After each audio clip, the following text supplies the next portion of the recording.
Bismillahirrahmanirrahim. Assalamualaikum warahmatullahi wabarakatuh. Alhamdulillahi rabbil alamin. Wassalatu wassalamu ala ashrafil anbiya'i wal mursalin. Nahmaduhu wa nasta'inu wa nastaghfiruh.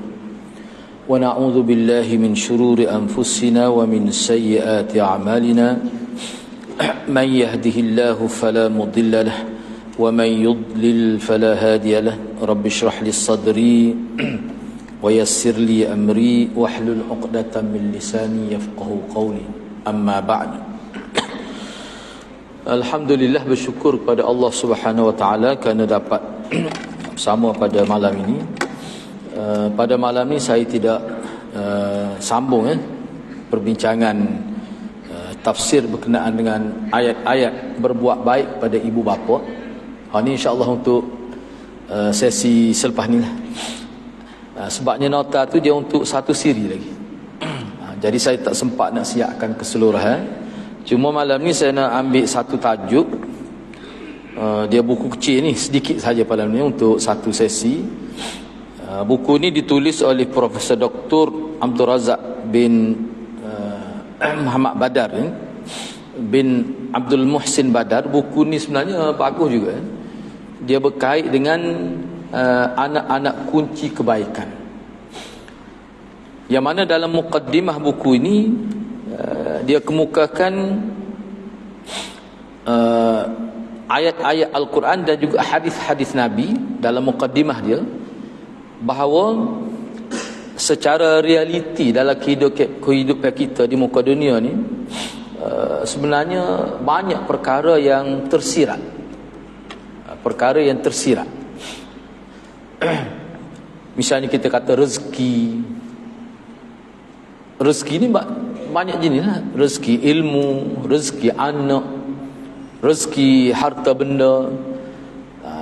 Begitu juga kita kata nasib manusia, pekerjaan manusia, semua itu berada di dalam genggaman Allah Subhanahu Wa Taala. Jadi apabila Allah Subhanahu Wa Taala buka hakikat itu, maka seseorang itu akan dapatlah. Bahkan salah satu nama Allah ialah Al-Fattah, Tuhan yang maha membuka sesuatu. Cuma dalam kitab ni anak nak bincang pada malam beberapa perkara yang mana perbincangannya lebih menjurus kepada akidah kita lah. Baik.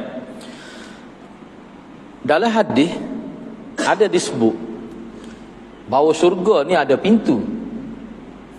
Jadi nak masuk syurga ni dia kena ada anak kunci dia. Nabi sebut kunci syurga ni apa dia? La ilaha illallah. Dah banyak lagi sebenarnya hadis-hadis yang menyebutkan bahawa sesuatu kebaikan itu seolah-olah dia berada dalam satu simpanan Allah. Dia panggil kunuz, kanzun, mana khazanah Allah. Sesuatu kebaikan. Jadi nak buka tu dia kena ada anak kunci dia. Dalam kitab ni dia bincang itulah. Mana untuk kita dapat kebaikan dari semua sudut, maka kita kena dapatkan kunci dia. Jadi kunci itu hanya Allah saja tahu, dan Allah beritahu kepada Nabi dia, iaitu Nabi Muhammad sallallahu alaihi wasallam. Dan Nabi cerita, tu dia bincang dalam kitabnya. Itu yang pertama. Yang kedua, satu lagi kunci, iaitu kunci yang berkait dengan kita kata kejahatan. Mana kejahatan ni, khususnya di muka dunia ni, dia tersimpan juga sebenarnya. Tersimpan, misalnya fitnah digambarkan sebagai dia tersimpan. Mana kalau seseorang buat sesuatu, macam terbuka pintu fitnah akan tersebar. Jadi jangan buatlah perkara itu. Kalau buat, Allah akan dedahkan orang itu kepada hukuman dia. Itu semua tu dia berkait dengan miftah, kunci, anak kunci. Baik. Dalam kesempatan ini anak nak baca dalam sebab mukaddimah dia ni penting juga kita fahamlah. Kalau dalam istilah orang mengaji kitab dia panggil bara'atul istihlah. Bara'atul istihlah ni maksud dia pembayang-pembayang yang disebut oleh penulis dalam mukaddimah dia ni untuk memberi satu bayangan kepada kita sebuah kitab ni, itulah yang dia akan bincang. Jadi bagus juga kita tahu. Pertama sekalinya segala pujian kepada Allah Tuhan yang maha penyantun, maha agung, maha mulia. Allah lah Tuhan yang telah membuka kepada sesiapa yang dia kehendaki dari kalangan hamba-hambanya dengan kebenaran. Bahkan orang-orang kafir Quraisy itu bila Nabi pergi, Nabi berjaya buka pintu hati mereka. Pintu. Mana kunci yang Nabi guna tu adalah wahyu daripada Allah. Akhir sekali Nabi berjaya tukar syirik kepada tauhid. Mana terbuka pintu hati untuk terima tauhid. Selama mana hati-hati tak terkunci tauhid tu, yang tersebar, yang terbuka tu adalah syirik di semenanjung tanah Arab. Paling ringkas masanya 450 tahun. Itu paling ringkas. Jarak di antara Nabi Isa diangkat ke langit dan Nabi diangkat jadi Nabi, paling ringkas masa adalah 450 tahun. Walaupun Yusuf Qaradawi sebut antara 450 hingga 950 tahun. Nabi boleh buka pintu hati masyarakat tu dalam tempoh 23 tahun di sekitar Mekah, Madinah dan di kawasan yang berdekatan. Kemudian diperluaskan pembukaan itu oleh para sahabat. Sebab itulah bila Nabi berjaya takluk Mekah pada tahun 9 Hijrah, dia panggil Yaumul Fath, hari pembukaan. Maknanya sudah berjaya dibuka pintu hati masyarakat sehingga mereka sembunyikan, mereka tahu buang, dan mereka mengambil tauhid yang berada dalam seolah kita kata dalam almari lah kita. Yang mana ada pintu, bila buka tu keluarlah tauhid. Jadi bermula daripada saat Nabi buka kota Mekah, maka Mekah tu sudah bertukar menjadi Darut Tauhid, yang sebelum tu Darus Syirk. Baik. Dan Allah ini adalah Al-Fattahul Alim. Al-Fattah adalah Tuhan yang maha membuka sesuatu yang tersembunyi.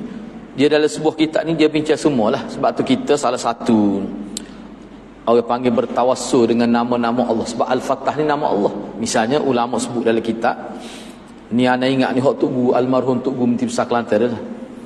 Almarhum Tok Guru dia baca kitab selepas asar tu bincang tentang Asma Allah Husna. Ni salah satu yang kita boleh guna untuk orang panggil supaya Allah buka pintu rezeki. Kita boleh kata ya Allah ya Razzaq ya Fattahu ya Alim. Bila kita nak buka kedai tu bismillahirrahmanirrahim, kita pun minta dengan Allah, dengan sebut nama Allah, bertawassul dengan nama Allah. Ya Allah ya Fattah, Tuhan yang membuka pintu hati manusia, buka pintu rezeki. Ya Alim, Tuhan yang maha mengetahui di mana rezeki aku. Ya Allah ya Razzaq, Tuhan yang maha memberi rezeki pada manusia. Kita sebut doa. Setiap kali kita buka pintu, maknanya kita berdoa kepada Allah dengan menyebut nama-nama Allah yang sesuai dengan dengan pekerjaan kita. Itu salah satu maksud juga. Baik. Saya bersaksi, kata Tuhan kita ni, bahawa tiada Tuhan yang berhak disembah melainkan Allah sahaja. Tiada sekutu baginya. Dan saya juga bersaksi bahawa Nabi Muhammad itu adalah hamba Allah dan Rasul Allah. Allah Subhanahu Wa Taala, di sini dia mula nak sebut Allah Subhanahu Wa Taala telah mengurniakan kepada rasulnya, yakni Nabi Muhammad sallallahu alaihi wasallam, anak-anak kunci kebaikan. Dan Allah telah menjadikan Nabi kita sebagai pengumpul yang menghimpunkan, yang mengumpulkan anak-anak kunci kebaikan. Dan Nabi kita lah yang terakhir memegang kunci-kunci kebaikan. Dia bermula dengan Nabi Adam sampai pada Nabi Isa, dia berakhir pada Nabi kita Muhammad sallallahu alaihi wasallam. Dan Allah telah menyifatkan Nabi kita itu sebagai seorang yang sangat kasihan belas dan sangat bersimpati terhadap orang-orang beriman dan seterusnya. Maka Tuhan kita sebut lagi, dia kata fa inna min anfa'i abwabil ilm wa aktsariha khairan wa aidatan 'alal muslim. Jadi perkara yang paling bermanfaat kepada orang beriman ni, orang Islam, orang beriman, orang muslim ni, dia kena tahu kunci-kunci kebaikan itu. Kunci-kunci kebaikan dia kena tahu. Sebab kalau dia tak tahu hak ni kan, hidup dia tu jadi hilang arah, tidak ada pedoman. Walaupun dia nama Islam, tapi kehidupan dia tidak seperti orang Islam. Kalau anda nak uji gambar yang lebih mudah, kita ambil kita ni sebagai, kita kata apa dia, kita kata kita buka bengkel mekanik lah, bengkel kereta kita kata. Baik, situ tu tak ada kunci kebaikan. Ada. Kita sebagai petani, di situ tak ada ke miftahul khair, kunci kebaikan ada. Maknanya kalau kita tahu kunci, kita boleh tukar tu pekerjaan kita tu jadi ibadat. Kita makan, kita minum, kalau kita tidak tahu kunci ni, makan minum kita tak ada beza dengan orang tidak Islam. Tak boleh pahala, boleh kenyang tak? Kambing pun kenyang makan, lembu pun kenyang makan. Kalau sekadar nak kenyang, tu tak perlu ngaji lah. Nah, kita naknya selain daripada makan kita kenyang, selain daripada minum kita hilang dahaga, kita nak sah lagi. Orang panggil al-khair.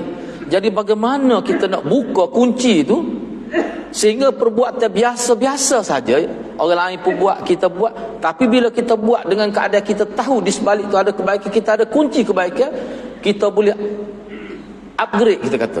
Kita boleh tukar pekerjaan kita tu dia jadi ibadat. Kan bertani itu ibadat, berniaga itu ibadat. Semua perbuatan kita boleh tukar jadi ibadat kalau kita ada kunci. Kunci itulah orang panggil sunnah Nabi. Tapi kena tahulah. Jadi hanya melalui Nabi saja. Banyak kan? Tengok kita nilik muka kita dicumi pun jadi boleh pahala. Tapi kena tahu kunci. Apa dia kunci dia? Doa Nabi ajar. Gapo dia? Nabi kata ma ahsana khalqi fahassin khuluqi, ya Allah alangkah comelnya fizikal aku, fahassin khuluqi, ya Allah elokkanlah juga budi pekertiku. Jadi hadirat bagi anak lah, setakat anak baca kitab ni kecil lah. Harga dia puasa berapa tak siapa pun 15 riyal dah. RM10 je. RM10 je kitab ni. Lepas tu kitab ni sudah diterjemah ni. Maknanya kalau Arab saja separuh lagi jadi kurang. Seteban ni kerana dia ada terjemah, sekali dengan terjemah dia. Hak Arab dia kekalkan. Kalau nak beli asal dalam Shopee pun ada ni. Kau tak boleh cek lah. Tapi kalau nak dengan anak dia punya hak jo terjemah ni, kita kenal lah, boleh. Sangat menarik. Jadi dia sebut di awal supaya kita faham bahawa Nabi ni pemegang kunci kebaikan. Seperti anda sebut tadi lah. Contoh kita kata kita jadi muazzin, tukar azan lah kita, jadi tok bila. Dia kalau tak tahu cara tak boleh pahala tu. Nak suruh boleh pahala tu kena tahu cara dia. Cara tu lah panggil miftah. Kita mengajar silap-silap boleh dosa. Apa tak tahu miftah dia tu. Jadi nak buka lagu mana dalam profession perguruan itu, biar setiap percakapan kita tu boleh pahala. Dia ada cara dia. Dia ada cara dia. Baik. Jadi dengan kita tahu kunci-kunci kebaikan itu, maka kita akan dapat kebaikan dalam setiap aktiviti yang kita buat.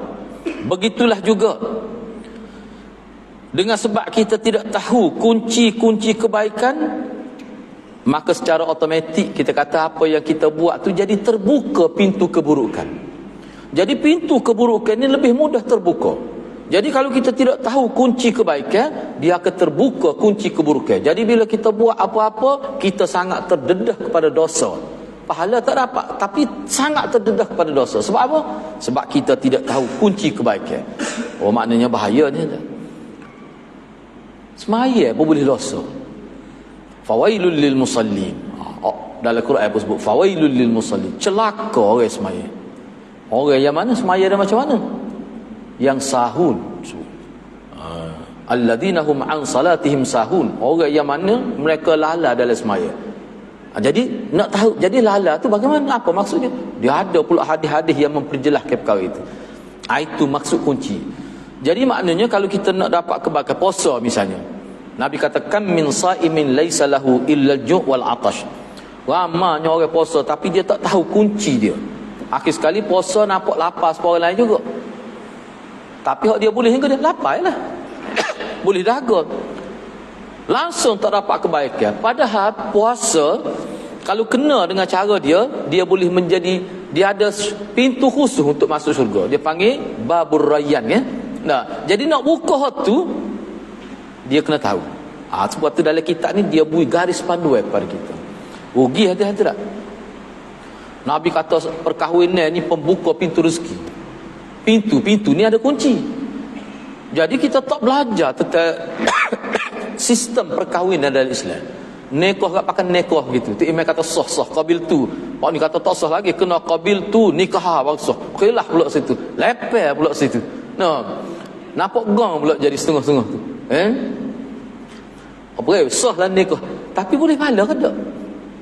Anak tahu boleh pahala sebab Nabi kata pembuka pintu rezeki. Lagu mana? Situlah maksud mafatihul khair dalam bab nikah.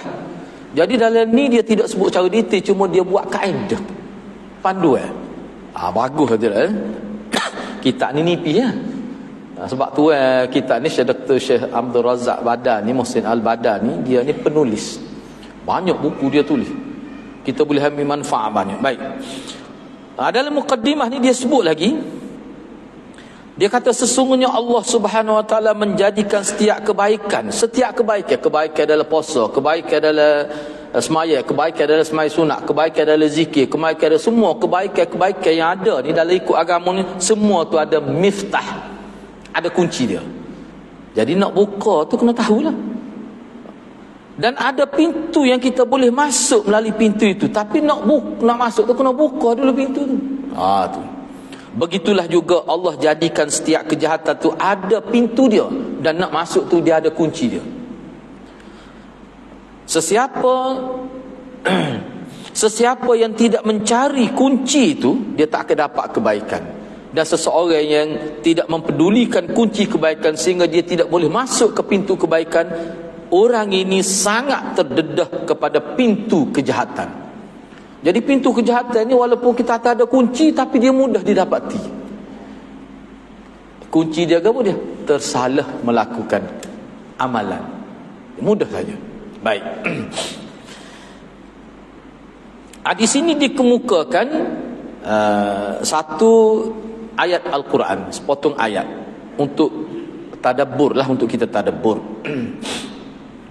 Dia kata, Allah berfirman, ini surah apa ni? Surah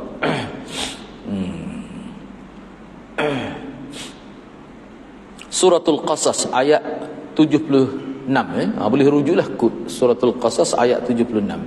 Wa atainahu minal kunuz minal kunuz ma inna mafatihah latannu bil usbah ulil quwwah. Apa maksud dia? Maksudnya wa atainahu, dan kami telah memberikannya. Kami telah memberikannya. Nya tu maksudnya Nabi lah. Allah kata wa atainahu, kami telah memberikannya, yakni kepada Nabi, minal kunuz, perbendaharaan, maknanya gedung-gedung kebaikan. Yang mana? Tu. Yang mana, apa dia kita panggil ni? Mangga lah kita kata. Dia ada anak kunci. Ibu kunci Kelantan panggil. Ibu kunci mudah. Jadi gedung-gedung kebaikan ini dia ada kunci-kunci dia. Dia ada ibu kunci dia. Kita panggil mangga ke, bukan mangga tu, tu mangga lain, tu ni kunci. Mangga ni kekeh patah gigi ni. Mana dia ada ibu-ibu kunci dia tu. Tu. Baik. Jadi untuk buka dia sesungguhnya berat dipikul oleh sejumlah orang yang kuat-kuat. Tu. Jadi waktu banyaknya, dari kerana kebaikan ni terlalu banyak, maka setiap kebaikan tu ada ibu kunci dia. Jadi kebaikan ni banyak, kalau kumpul semua ibu-ibu kunci tu, orang yang kuat pun tak boleh nak pikul, banyak dah kunci tu. Dan setiap ibu kunci tu dia ada anak kunci dia. Anak kunci dia inilah yang dipegang oleh Nabi SAW. Jadi kalau Nabi tak rayak, kita tak akan jumpa kunci tu. Nabi tak rayak cara makan yang dikehendaki oleh Allah, kita hanya boleh kenyang saja. Kalau Allah tak rayak, bagaimana kita nak dapat pahala dengan bercucuk tanam? Kita hanya boleh hasil tanaman saja, seperti orang kafir. Kalau Nabi tidak rayak kunci kebaikan dalam perniagaan, kita mungkin dapat untung saja seperti orang kafir, tapi pahala tak dapat. Hari akhirat kita muflis. Kalau Nabi tak cerita kunci kebaikan dalam hal perkahwinan, kita berkahwin boleh anak seperti orang kafir gitu je, tak ada beza dengan orang kafir. Kalau tu kita mari masjid, kalau Nabi tak rayak bagaimana kunci nak dapat kebaikan mari masjid, kita mari masjid silap-silap hari bulan kita dapat dosa. Sebab kita tidak ikut disiplin mari masjid. Ini yang dimaksudkan, maknanya kebaikan itu berada pada tangan Nabi yang Allah anugerah kepada Nabi. Jadi nak tahu itu mesti mengikut tata cara yang telah disebutkan oleh Nabi SAW. Jadi kata Ibnul Qayyim, di sini dia quote kata-kata Ibnul Qayyim,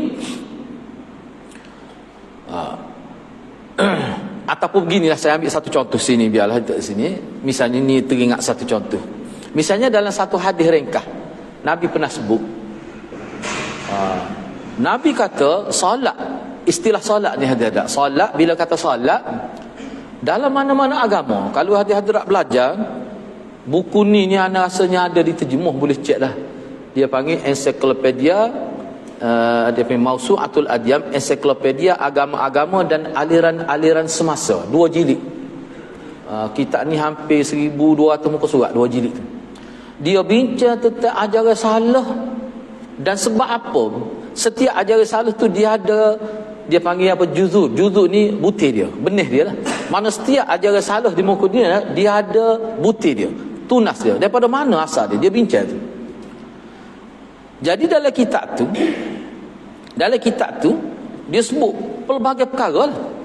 Pelbagai perkara. Cuma anak-anak sebutnya, kalau kita baca setiap ajaran salah, tak kira lah ajaran salah tu berasal daripada wahyu atau tidak berasal daripada wahyu, ajaran salah ciptaan manusia, agama ciptaan manusia, tak kira. Semua ada as-salah, sembahyang.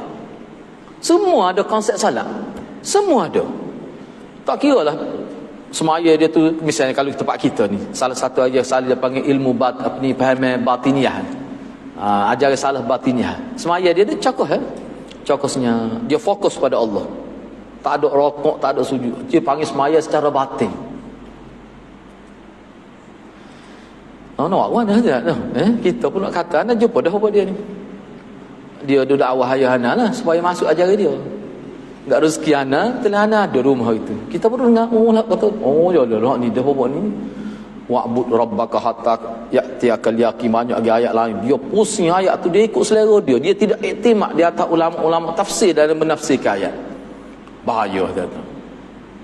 Lagu mana dia semaya?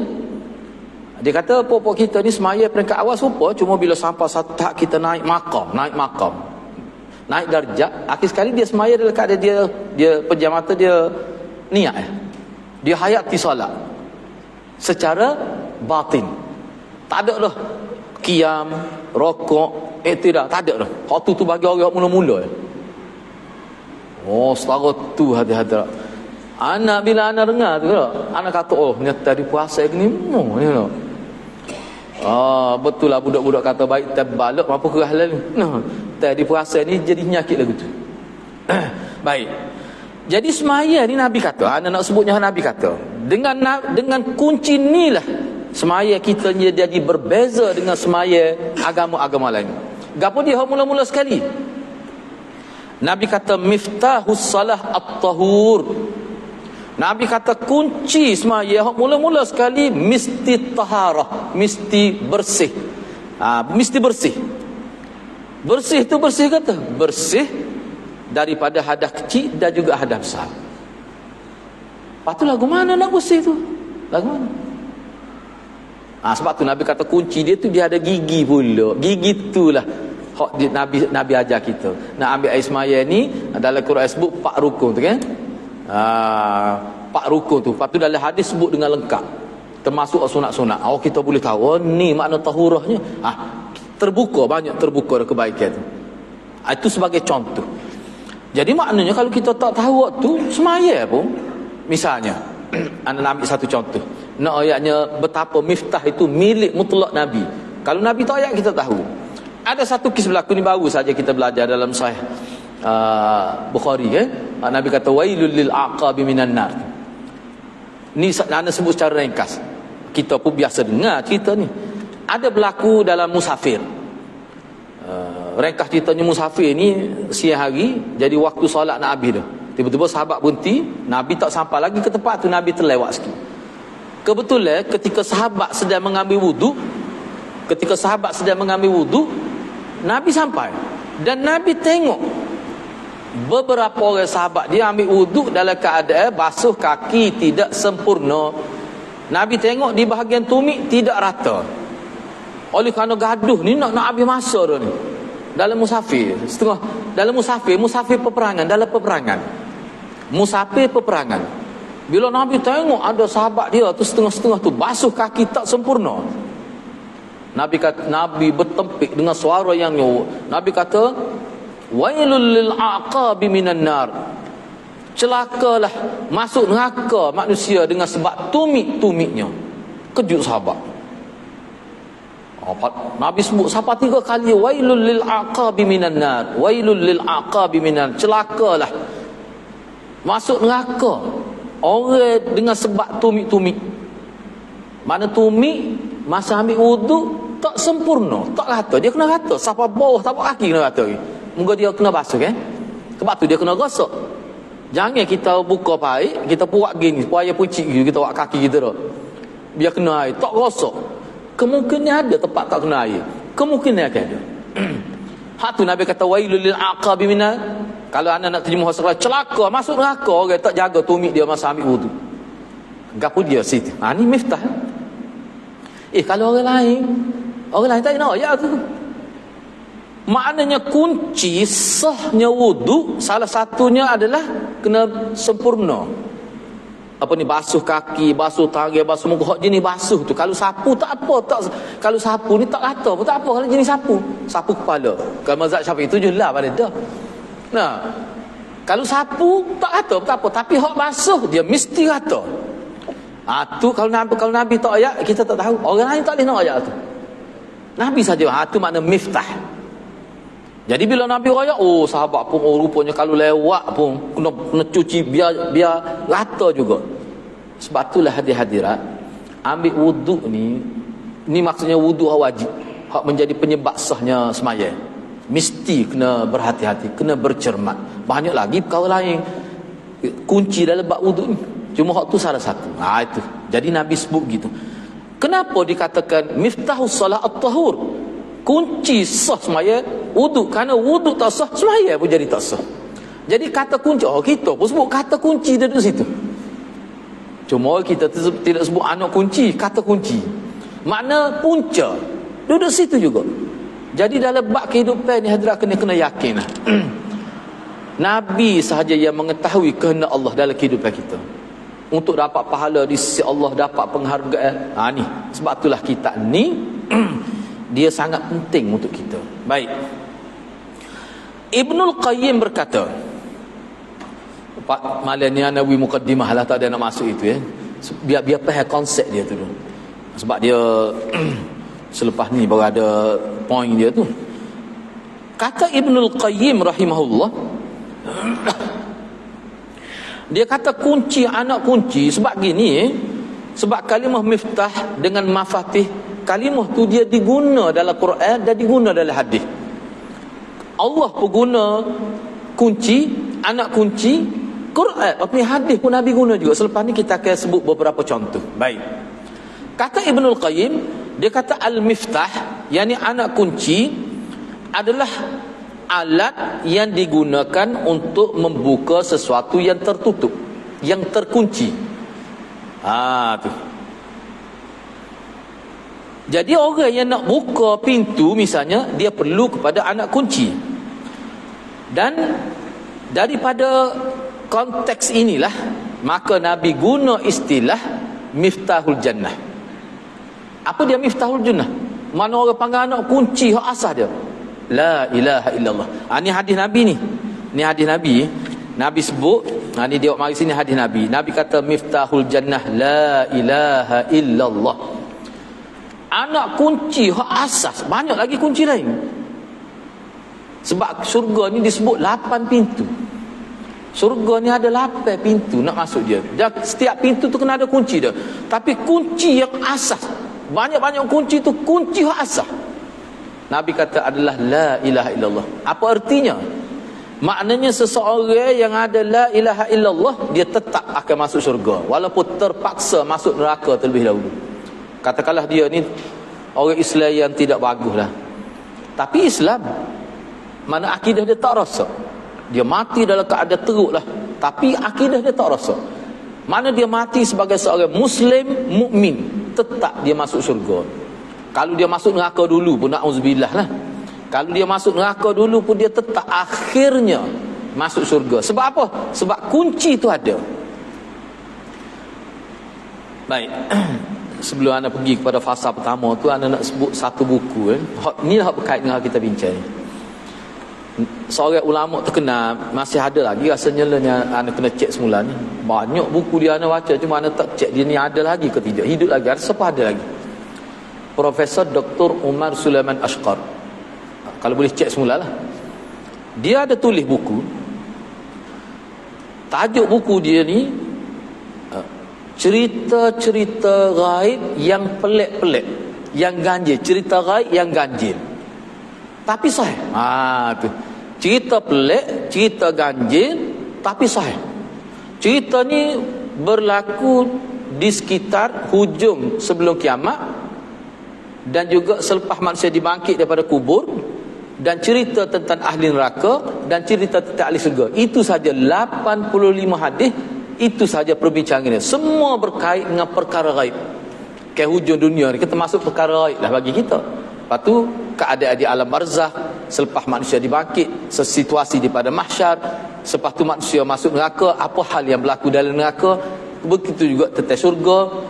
85 hadis bincang perkara itu saja. Cuma anda nak sebutnya berkait dengan kita bincang ni.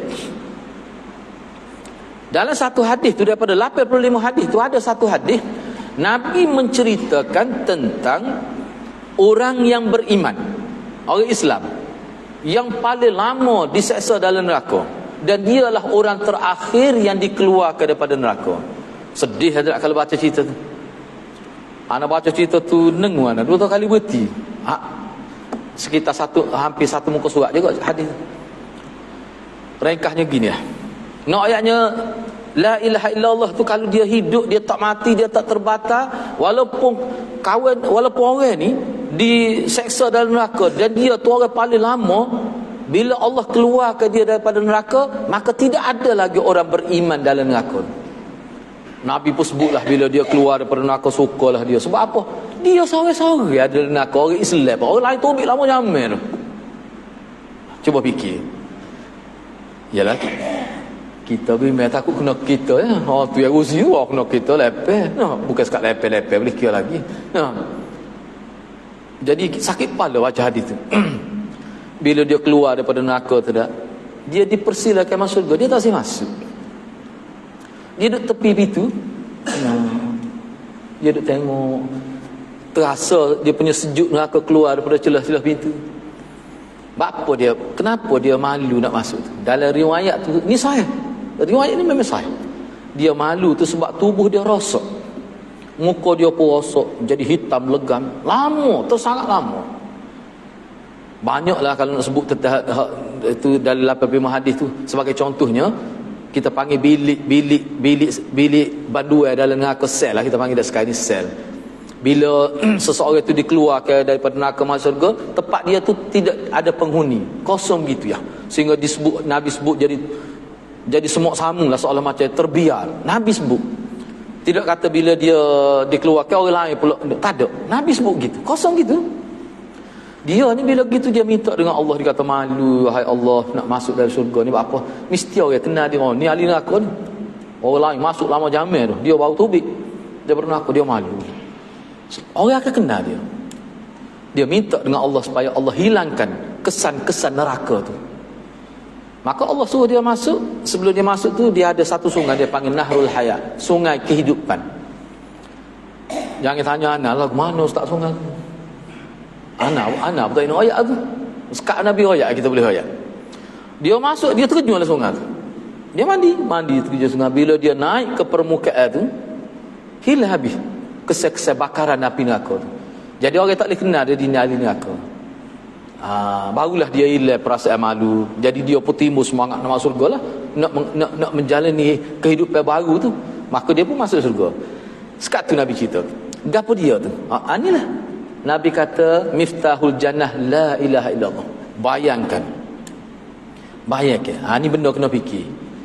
Kalau kita mikir gini, rasa takut kat lah hati-hati.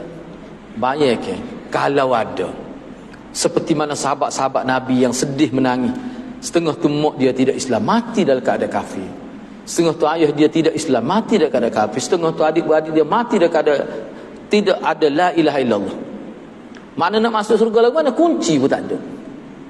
Sebab mati dalam keadaan kafir kepada Allah. Pak saudara Nabi, bukan semua masuk Islam. Abu Lahab tu pak saudara tu, adik-beradik ayah dia tu.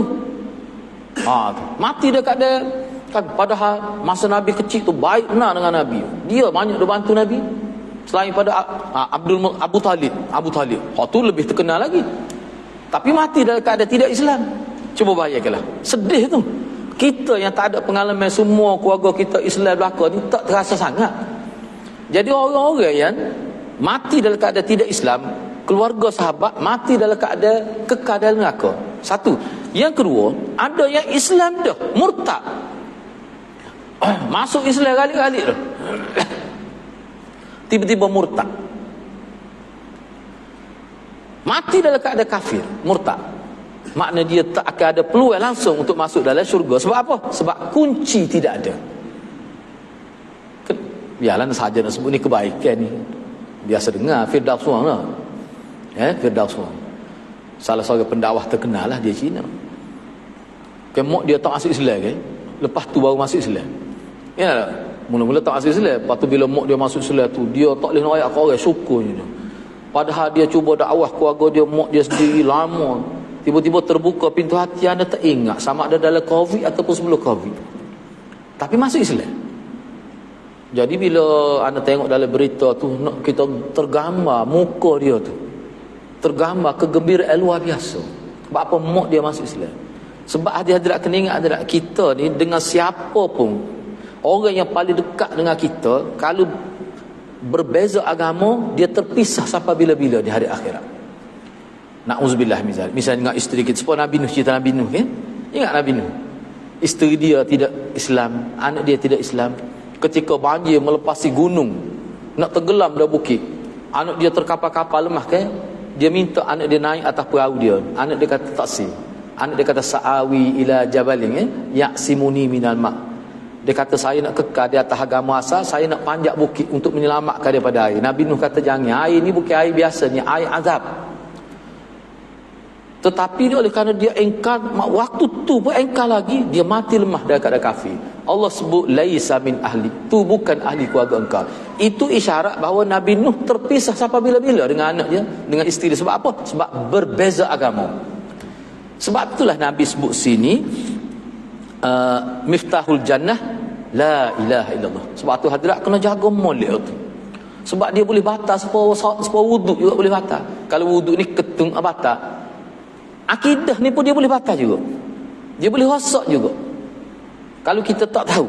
Jadi kena tahulah kunci kebaikan. Bila kita sudah dapat kunci, mana kita dapat, kena jaga pula, kena tahu pula kunci-kunci cara nak jaga la ilaha illallah, takut dia terbatal. Batal hak tu bagus dia tak.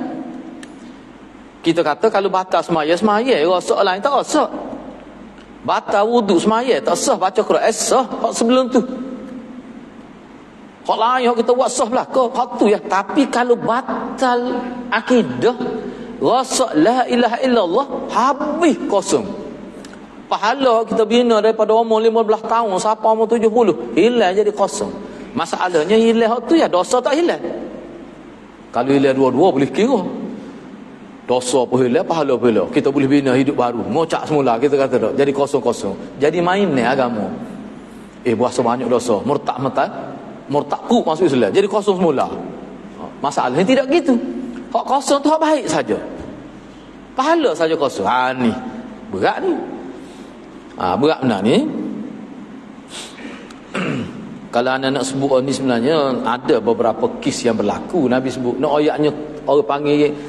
Sebab tu Nabi SAW dalam banyak hadis, anda tak ingat dengan lengkap dia punya teks hadis ni, tetapi jelas bukan sahadis. Nabi arahkan, Nabi perintah ke kita semua sebagai orang beriman ini, jangan ada pada tubuh kita atau di kawasan yang berdekatan dengan kita sesuatu yang boleh merosakkan akidah kita. Misalnya azimat. Ingat dulu pakai cincin kayu kok kaya. Anak sebut kayu kok kaya serabut guna ni. Sebab orang jual tu ustazah serabut itu. Cerita ni jual rumah apa tahu. Tembak pula dengan anak. Kau ni ustazah. Tua dah. Dia pergi kempen ayah anak beli cincin kayu kokar. Dia syarah senjai. Kelebih kayu kokar. Kalau sebeh sakut tekak dia tu ya. Cincin ni sekitar 200-300. Dia rayak kelebih dia gini-gini. Boleh jadi terbebas daripada aksiden. Tak kena patuk ke binatang buah tak mari dekat. Dia kata pernah dia daripada Bacok dia nak pergi ke Alustar Kedah ni. Siapa pertengah jalan teringat tak bawa sebeh sakut tekak. Dia perempuan. Dia masa dia duduk depan ayah anak tu dia berzikir tu dia agak sebeh dalam tekun dia. Paruk salah ni. Siapa pertengah jalan, biar kalau dia dengar tak apa, biarnya dengar. Siapa pertengah jalan dia teringat, dia berasa tak sedar hati. Dia berasa macam ada sesuatu tak kena paruk dia tak. Dia berhenti, dia kelik semula baca. Rugi dah tiket, beli tiket lagi. Apa tu dia berasa macam ada sesuatu yang tak beres. Dia sebut gitu. Anak kata bahaya ni ustazah ni. Syirik ni. Maknanya dia tu sudah syirik. Syirik maknanya ada sedikit pergantungan kepada benda tu. Bukan kata dia tolak tu Allah, bahaya lah. Ayah anak kau kapu dengar tu angguk gitu ni. Kita pun angguk juga gitu. Sebab nak suruh dia sebut ni nak dengar ni. Lepas tu gil yang kita blok syarahnya lepas pada tu. Anak syarah dia tak pakar. Dia kata hak jual ni ustaz ni hak mengaji Mesir, dia kata pembekal kepada dia. Ada tetangga kata Mesir tu tanah Firaun tu. Anak kata dia. Kita pun tak tindak kecek jadi bengeng. Anak kata tu tempat Firaun tu. Kata cuba ustaz fikir macam mana kayu daripada bahtera Nabi Nuh. Dia kata bahtera Nabi Nuh kayu tu. Anak kata nak goreng pun tengok orang lah. Masa tu anak tak akan piah. Bukan dia tengok boleh goreng. Ya. Kita dengar Allah hati-hati lah. Tu Nabi sebut. Nabi kata seseorang sebab dulu hati-hati lah. Anak nak ayat cerita dulu. Orang Arab zaman dulu. Azimat ni adalah kehidupan dia. Pada binatang pun ada azimat. Dia panggil watat. Kalau azimat ada tubuh ni dalam bentuk cincin, dalam bentuk tali leher, dalam bentuk gelar, semua tu adalah bahan-bahan yang dijampi oleh bomoh. Bomoh jampi maksudnya untuk gini-gini, tak akan disihir, akan dapat keuntungan dalam perniagaan, terbabah daripada nahas, tak akan kena nahas. Itu akidah tu, kepercayaan, bukan fiqh tu. Orang Arab ni penuh. Siapa di binatang ada lagi. Dia ada satu kalung yang dijampi oleh bomoh. Kalung tu dia punya mata dia tu adalah daripada tumit arnab dalam hadis sebut, ataupun tulang ikan. Jampi semua. Maknanya kalau letak pada binatang tu tak akan kena penyakit perut buncit ni, apa panggil busung. Dia letak di kambing. Siapa di binatang? Maknanya dalam rumah dia ada gantung banyak lagi benda-benda azimat gantung di rumah, di tubuh dia. Nabi kata, ni untuk orang Islam, sesiapa yang ada pada tubuh dia jenis watak ataupun azimat, sesuatu yang menyebabkan ada kebergantungan kepada perkara itu, kalau dia mati dalam keadaan itu, mati dalam keadaan syirik. Nabi kata mati dalam keadaan sesuatu tergantung di tubuh dia. Dia letak, bila letak cincin, beli cincin kerana dihura oleh ustazah tu satu jam tu dok. Beli cincin tu kerana dengan keyakinan cincin tu ada sakti yang boleh menyebabkan dia tak aksiden, tidak akan disihir oleh orang. Maknanya sudah ada kebergantungan. Dia gantung juga pada Tuhan, tapi ada juga peratus bergantung kepada dia. Kalau mati dalam keadaan itu, Nabi kata mati syirik. Gapo dia mati syirik ni? Gapo dia maksud mati syirik? Mati syirik ni adalah maknanya mati dalam keadaan tauhid sudah terbatal. Supaya orang terbatal ambil air semaya, dia tak boleh semaya dah. Dia tu orang panggil berhadas. Hak ni dah mati dalam keadaan tidak Islam. Dia akan terpisah dengan isteri dia di hari akhirat. Dia akan terpisah semua dengan keluarga di Islam. Dia berada dalam neraka kekal. Sebab apa? Terbatal. Kunci itu sudah tidak ada. Itu kena berhati-hati. Itulah hadirat kitab ni, itu mukaddimah lah. Lepas tu dia bincanglah beberapa fasal sampai ke habis, dia bincang tu ya. Dan Ana tengok kitab ni memang sangat menarik. Ana baca pun kata bagus kitab ni, walaupun kecil-kecil dia pun. Kecil sebenarnya dia jadi setebal ni sebab separuh terjemahan. Penulis ni dia buat mari kitab Arab, kitab asal, lepas tu dia terjemah. Begitulah seterusnya. Tu jadi tebal. Maknanya kalau Arab saja ni pisiak kitab ni. Nipis benar. Sebab tu Ana nak suruh ringkas tu Ana baca Arab saja. Cepatlah. Maknanya kalau kita baca tidak, Ana ingat tidak lama sangat, tapi bagus. Dia mengajar kita, mendidik kita cara hidup, supaya setiap hal kita buat ni boleh pahala. Tu dia panggil miftah. Masuk bilik air pun boleh pahala lagi. Dalam hadis ni cerita di Madinah. Orang kafir, khususnya orang munafik lah, orang munafik. Sebab dia tengok sahabat Nabi ni serupa belaka, masuk bilik air kaki kiri.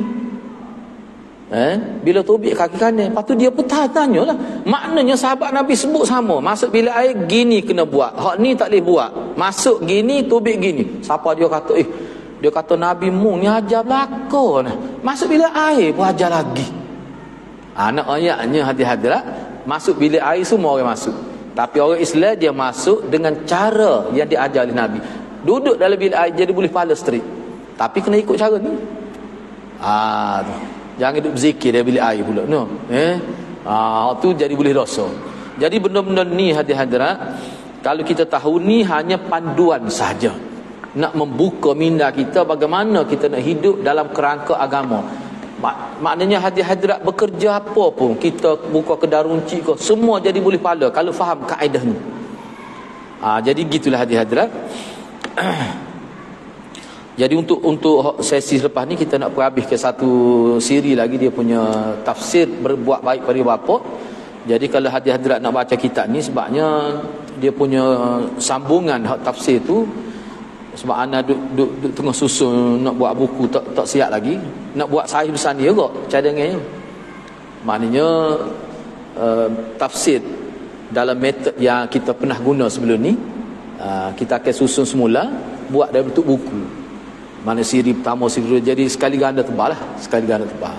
Jadi tak siap lagi, mungkin minggu satu hari Rabu kita akan baca, kita habiskan dia punya siri akhir Ihsan bil Walidain, 2 ayat Quran surah Ahqaf itu. Dan selepas tu anda ingat anda nak baca yang ni lah. Jadi kalau hadirat nak ni rasanya je 10 riyal saja. Anda tak pasti dalam Shopee ada ke tak. Kalau nak boleh bagi nama, anda boleh order direct dengan tuan dia lah. RM10 ya. RM10 ni kita rasa mungkin kalau kita baca mungkin 2 bulan ataupun 3 bulan lah. 2 bulan 3 bulan. Jadi bagi anaknya buku ni sangat bagus lah untuk kita lah. Untuk kita. Okey, nasa setakat itulah dulu. Mudah-mudahan Allah berkati kita semua. Aqulu qouli hadza wa astaghfirullahal azim li wa lakum. Wassalamualaikum warahmatullahi wabarakatuh.